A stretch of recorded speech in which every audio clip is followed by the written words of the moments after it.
It was a perfect storm. Many of the world's healthcare systems are struggling with the pandemic, obviously.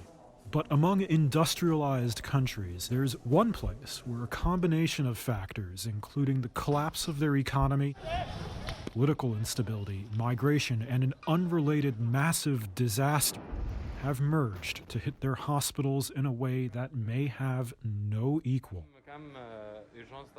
That country is Lebanon. You lose count. Omar Al-Masri sees it every day. He's a Red Cross responder there. The image that is always on my mind is just the hospital beds that are completely full. Honestly, the scenario in itself is just, I'm not going to say it's scary. في bit يعني في risk that's being taken, but just seeing hospitals truly full with patients that are ill, on ventilators, on oxygen, it's just it puts you down at times, you know. The hospitals are full here in a way that other countries fear may happen to their own. Some simply can't take anymore.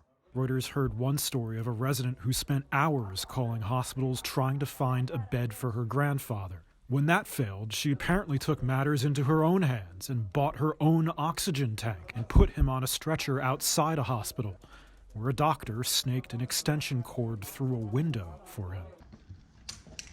But this is bigger than just COVID infections. Lebanon's economic crisis actually started several months before the pandemic in 2019. Now, it's in total financial collapse. And then there were the events of August.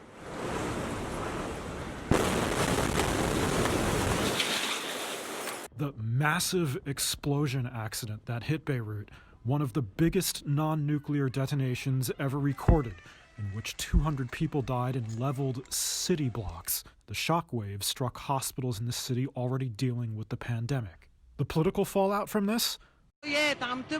Almost immediate violent protests, the resignation of their government. Reuters has also previously reported that hundreds of doctors have recently left Lebanon, migrating to other countries.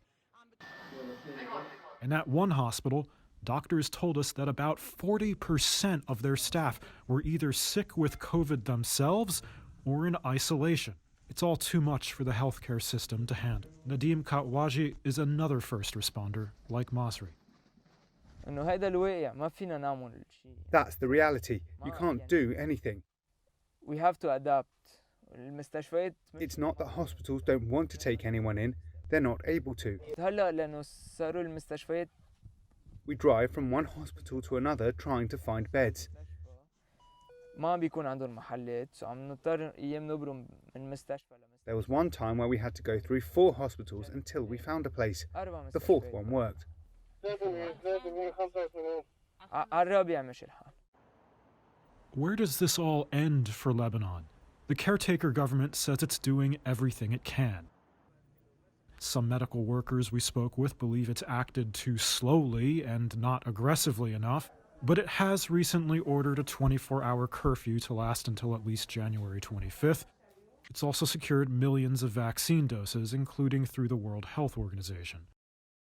Georges Juvelikian is the head of critical care at Beirut's St. George Hospital. We asked him, does he still have hope? Yeah, of course I have hope. If you have no hope, you can't continue. No one can. If you're running a marathon, you won't continue unless you know there's a finish line.